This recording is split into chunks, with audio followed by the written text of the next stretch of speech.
Welcome back to the Living Simpler podcast, where we believe that health, happiness, and freedom don't have to be complicated. I'm your host, Amy Mewborn, and today we're diving into a powerful wellness practice that has completely changed my life and might just change yours too. We're talking about fasting, not in a restrictive, punishment-based way, but as a tool for hormone healing, detoxification, and true cellular reset. Before we jump into the science and strategy behind fasting, I want to take a moment to bring you into my story. Because if you're listening today, I have a feeling you'll see parts of yourself in it. Years ago, I was the definition of what the world calls healthy. I owned fitness studios, I taught barre and Pilates, I ate clean, worked out daily, and on the outside, I had it all together. But inside, my body was sending me SOS signals I wasn't listening to. It started as fatigue, brain fog, and stubborn weight gain. Then came the autoimmune diagnosis, mold toxicity, inflammation I couldn't seem to get under control, and a second trip to the ICU with stroke-level blood pressure on my birthday, a wake-up call I'll never forget. When conventional medicine couldn't give me answers, I turned to functional medicine and began to study what actually heals the body at a cellular level. That journey led me to fasting. What I discovered through the work of experts like Dr. Mindy Pelz and Ben Azadi was nothing short of life-changing. Fasting wasn't about deprivation, it was about restoration. It gave my body space to repair, to detox, and to finally start working with me, not against me. And today, I want to walk you through what fasting is, what it does to your body at each key milestone, and how you can start using this ancient practice in a way that supports your hormones, your energy, and your overall wellness. 2. What is fasting really? Let's start with a quick clarification. Fasting is not starvation. It's not punishment. It's not about willpower. Fasting is simply choosing to go without food for a strategic window of time so that your body can do the powerful healing work it was designed to do. Think of it like this. When we stop constantly feeding, we stop asking our digestive system to work overtime. And when digestion pauses, your body can finally shift into repair mode. Fasting creates space for detoxification, hormonal balance, fat burning, and even cellular regeneration. Dr. Mindy Pelz, one of my favorite experts in women's health and fasting, says that fasting is not about what you eat, it's about when you eat. This is especially true for women, whose hormones fluctuate throughout the month, the decade, and the different seasons of life. Fasting allows us to become metabolically flexible, to train our bodies to use stored fat for energy instead of constantly running on glucose from meals and snacks. It also helps us regulate insulin, a key hormone when it comes to weight loss resistance, brain fog, and energy crashes. Ben Azadi, another brilliant voice in the fasting world, reminds us that fasting isn't about deprivation, it's about healing. And for those of us who are navigating hormonal changes, chronic inflammation, or autoimmune conditions, that kind of healing isn't just helpful, it's essential. Fasting gives your body a break from the constant load of food, sugar, toxins, and stress. And it gives you a chance to reset physically, mentally, and emotionally. So today, we're going to walk through what happens in your body when you fast for 16 hours, then 24, 48, 72 hours, all the way up to a 7-day fast. I'll also share some tips on how to safely and effectively get through these fasts without feeling deprived or depleted. But before we get into the timelines, I want you to hear this. Fasting is not a one-size-fits-all protocol. Especially for women, it's a practice we can adapt and align with our body's needs and our current season of life. Let's talk about why fasting is such a powerful tool, specifically for women, especially those of us in our 30s, 40s, 50s, 60s, and even 70s. Because let's be honest, most of the wellness advice out there wasn't written with our hormones in mind. It was designed for 25-year-old men in the gym, and we are not 25-year-old men. our bodies are beautifully complex. They are cyclical, intuitive, and deeply responsive to both our environment and our choices. And during times of hormonal shifts, like perimenopause, menopause, and even the postmenopausal years, we need a different approach, one that works with our hormones, not against them. If you've been feeling like your body is fighting you lately, you're gaining weight even though you haven't changed your diet, you're tired no matter how much you sleep, your mood swings are getting stronger, your digestion is off, or your skin feels dull, those are hormonal signals, not failures. And fasting can help you respond to those signals in a way that promotes balance, healing, and resilience. Let's start with insulin, one of the most important hormones in your body, and one that most women don't hear enough about. Insulin's job is to help regulate blood sugar by moving glucose out of your bloodstream and into your cells. But when you're constantly eating, especially if there's any sugar, processed food, or even just too frequent meals, your insulin is chronically elevated. And when insulin is high, your body cannot burn fat. That's why so many women in midlife say, "I'm eating less, I'm working out harder, but I'm still gaining weight." It's not about calories, it's about hormones. And especially about insulin resistance. Fasting helps bring insulin levels down and restore what we call metabolic flexibility, your body's ability to switch from burning sugar to burning fat. That alone can help you unlock fat that's been stored for years. But it also has a ripple effect on other hormones. When insulin is balanced, cortisol calms down. Estrogen and progesterone become more stable. Growth hormone increases, which supports muscle tone, fat loss, and anti-aging. Even thyroid function can improve, as fasting lowers inflammation and helps reverse leptin resistance, which plays a big role in thyroid signaling. And speaking of inflammation, this is another major reason fasting is such a healing modality, especially for women navigating autoimmune issues or toxic overload. Inflammation is at the root of almost every chronic illness, and one of the body's most powerful tools for reducing inflammation is something called autophagy, the process of cleaning out damaged cells and regenerating healthy ones. Fasting activates autophagy in a way that very few other interventions can.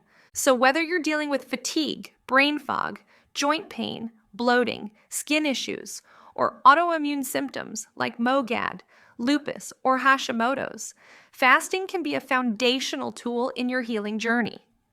And here's what I love most about fasting. It's simple, it's accessible, and it's free. You don't have to buy expensive supplements.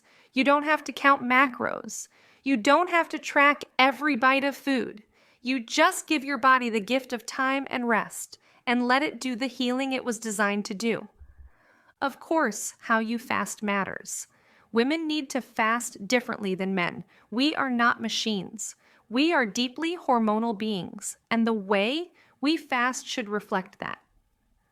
So next, let me walk you through what happens in your body at each key milestone in your fasting journey, from 16 hours all the way up to 7 days, because each window of fasting turns on a different system. And when you understand the physiology behind it, fasting becomes so much more empowering. Let's walk through what's actually happening inside your body at the different fasting time points, because fasting is not just about skipping meals, it's about understanding what systems get activated, what hormones shift, and what healing processes kick in at each stage. That's where the magic is. The metabolic reset. At the 16-hour mark, you enter the world of intermittent fasting. This is the most approachable and sustainable fasting window for most women, and it's where the foundation of healing begins. By this point, your body has used up most of its stored glucose, or glycogen, and it begins to shift into fat-burning mode.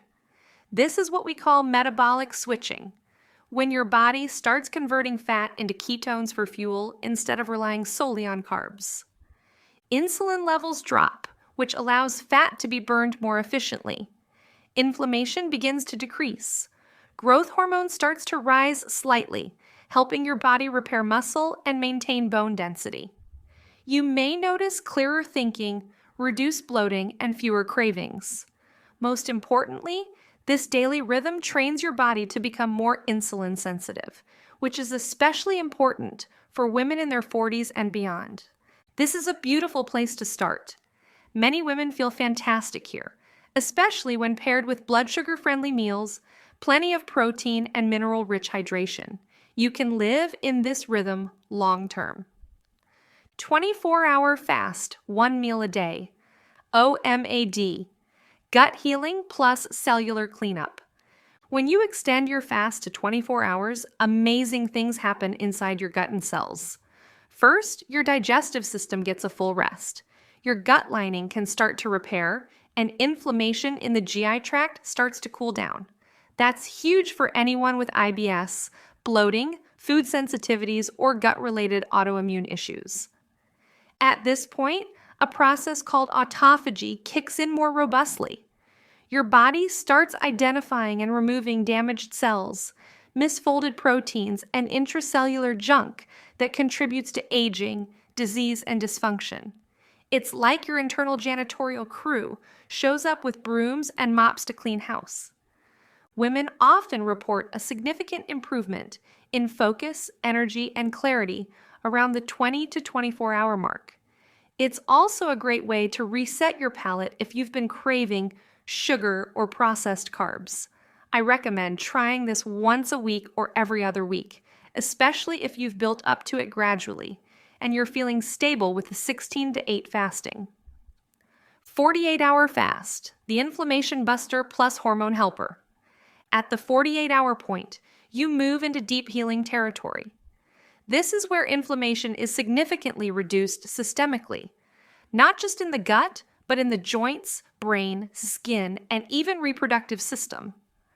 One of the most exciting changes here is the surge in human growth hormone, up to 5 times its normal baseline. That means your body is in a state of regeneration. You're preserving lean muscle, burning stored fat, and stimulating tissue repair. Your brain benefits too. Mental clarity often reaches its peak. Neuroplasticity increases. Many women describe feeling euphoric or spiritually grounded at this stage. However, it's important to be gentle. No intense exercise, no packed calendar. Your body is doing deep work.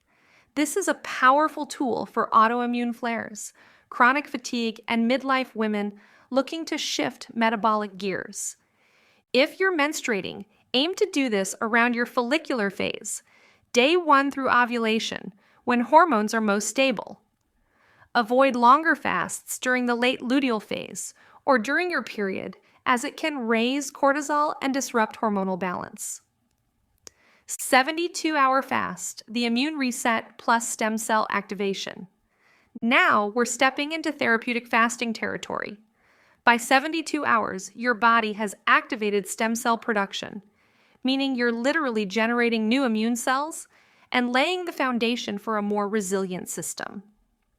If you've been battling autoimmunity, chronic infections, long-term inflammation, or metabolic stagnation, this is where some of the most profound healing happens. Autophagy is at its peak, cleaning out senescent cells and precancerous debris. Ketone production is high, fueling your brain with clean energy.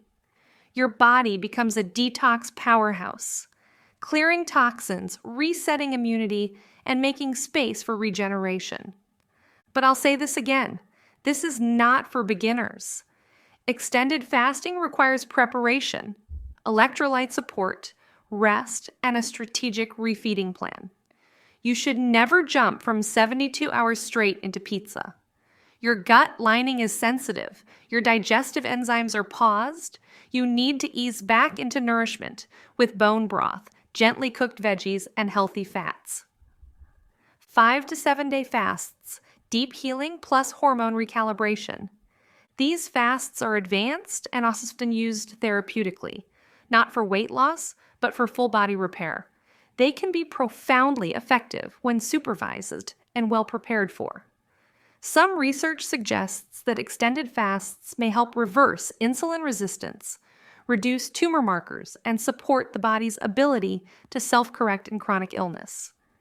By day 5, your ketones are high, blood sugar is stable, and inflammation is low.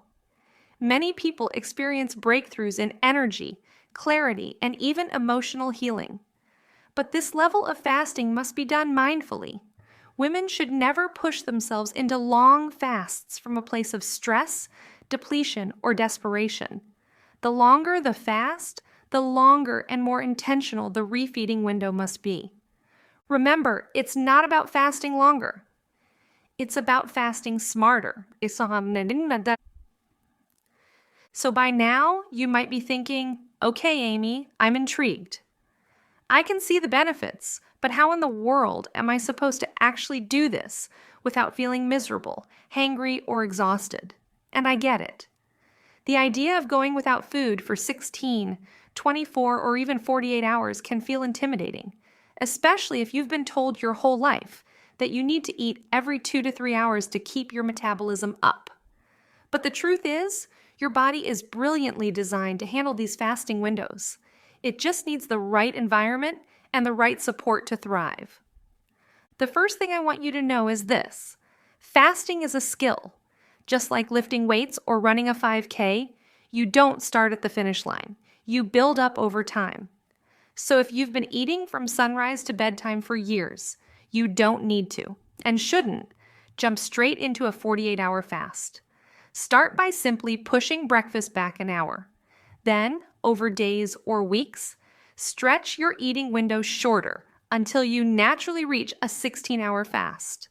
Let your body and your mindset adapt gradually. That's how you create sustainable change without sending your stress hormones into overdrive. Now let's talk about hydration, because this is the single most important thing you can do during a fast. When you're not eating, you're also not getting the minerals and electrolytes you'd normally take in from food. That means you need to be intentional about replenishing them. I'm talking filtered water, mineral water, or plain water with a pinch of high-quality sea salt or electrolyte drops. If you've ever tried fasting and felt dizzy, cranky, or headachy, chances are you were dehydrated, not starving. For longer fasts, I often use a clean electrolyte powder to help my energy stay stable. Supportive beverages can also make fasting more comfortable and enjoyable. Herbal teas like peppermint, ginger, or rooibos are naturally caffeine-free and can help with digestion and calm your system. Black coffee can be fine in a fasted state if your body tolerates it. But if you're prone to anxiety or adrenal fatigue, go easy. And for extended fasts, a cup or 2 of warm bone broth can be a lifesaver, giving you minerals, electrolytes, and a bit of comfort without breaking the deeper benefits of your fast. Here's another big tip: protect your energy.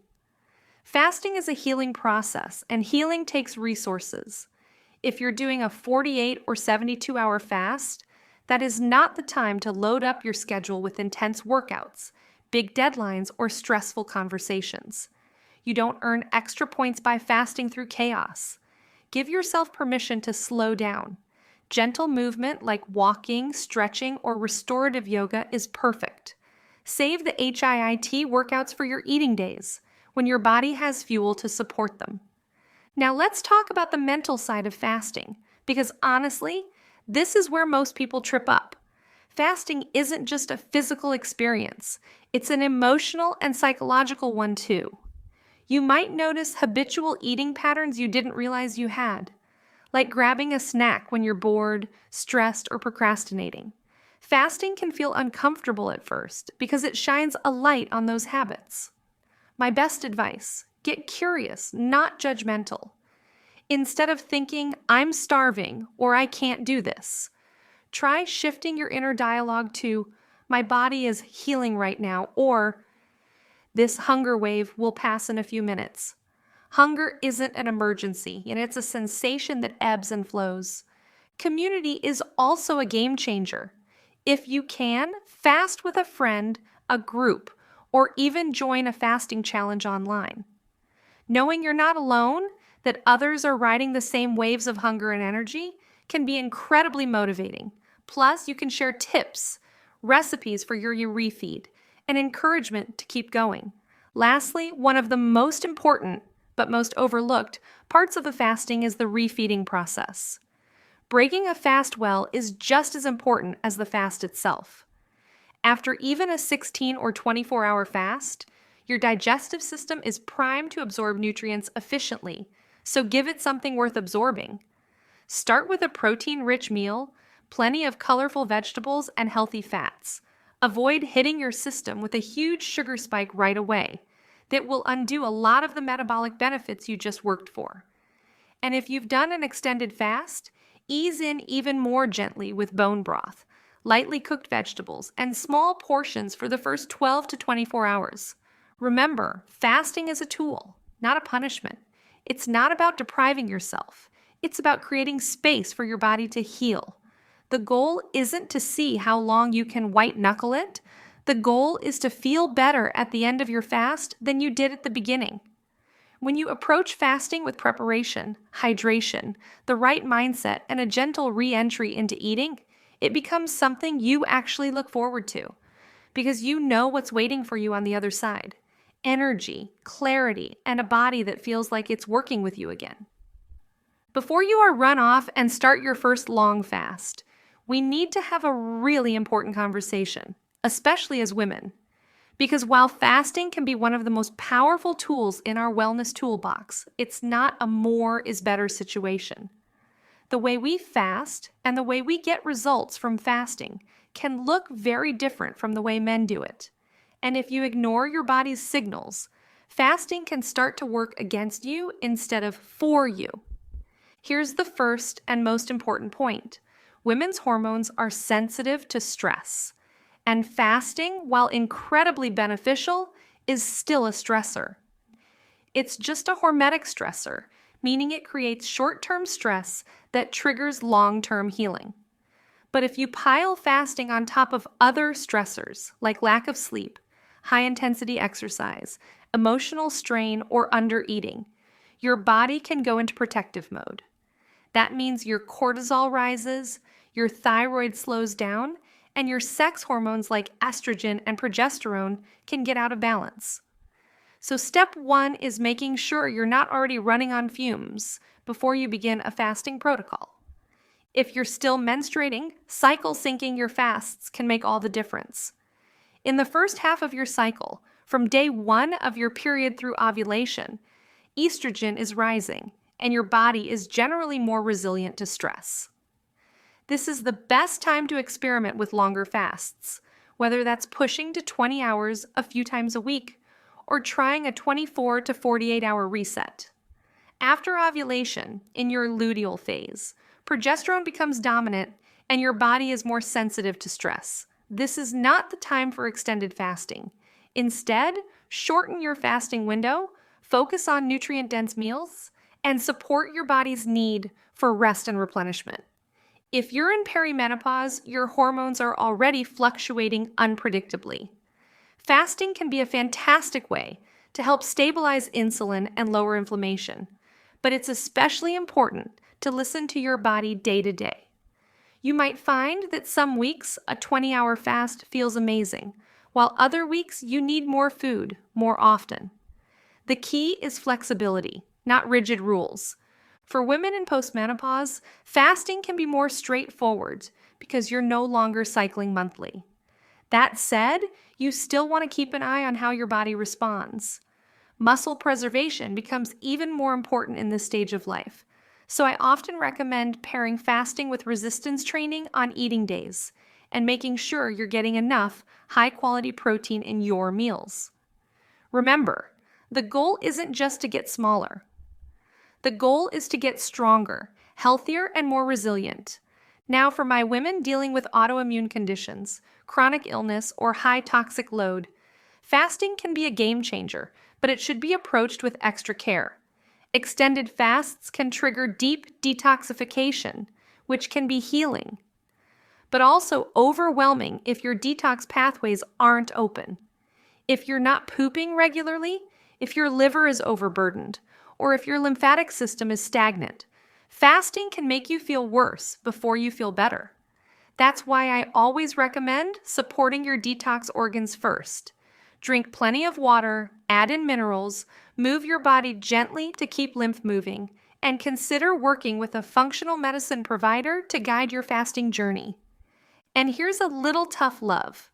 Fasting is not a free pass to undereat long term.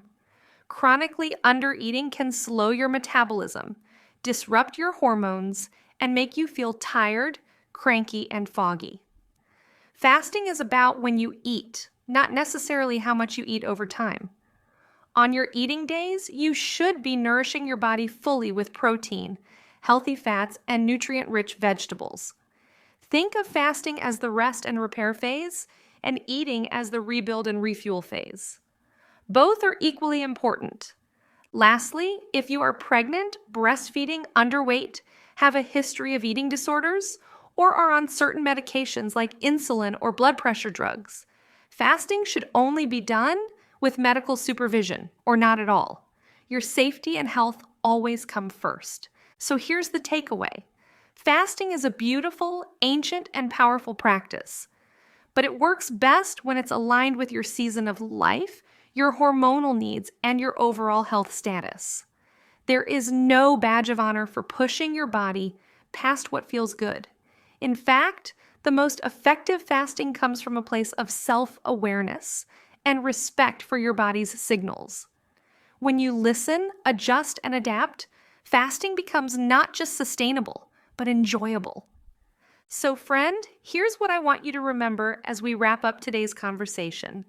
Fasting is not about restriction, deprivation, or punishment.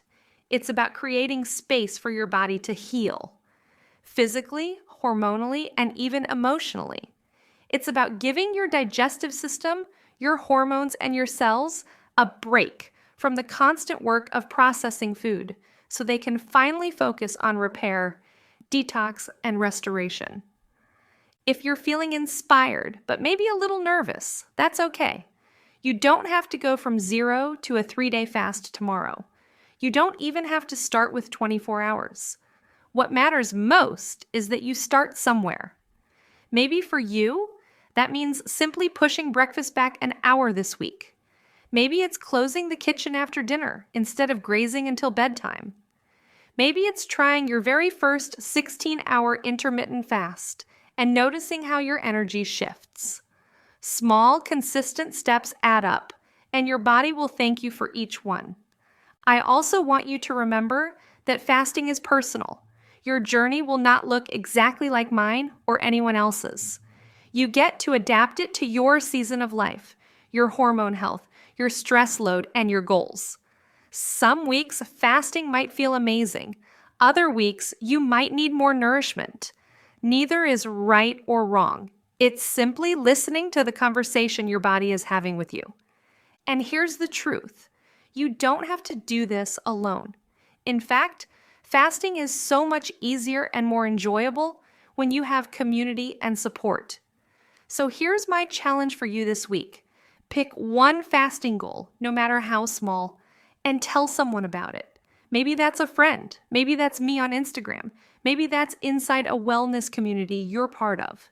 There's power in declaring your intentions out loud.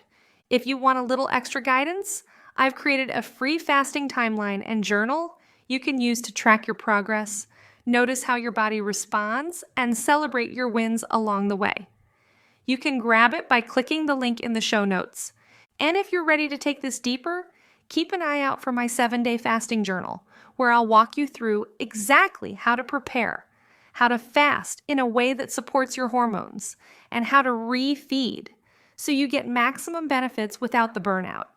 You have more control over your health and vitality than you've been led to believe. Every time you choose to honor your body with rest, with nutrient-rich food, with movement, with hydration, and yes, with fasting, you are moving one step closer to the vibrant, balanced, joyful life you deserve. So here's your reminder for the week. Progress over perfection. Listen to your body. Celebrate the wins, no matter how small. And trust that every little step you take is building a foundation for long-term health. Thank you for joining me today on the Living Simpler podcast. If this episode inspired you, would you take a moment to subscribe, leave a review, and share it with another woman who might need this message? We are better, stronger, and healthier together. I'll see you next time. Until then, keep living simpler and keep living well. Yellow.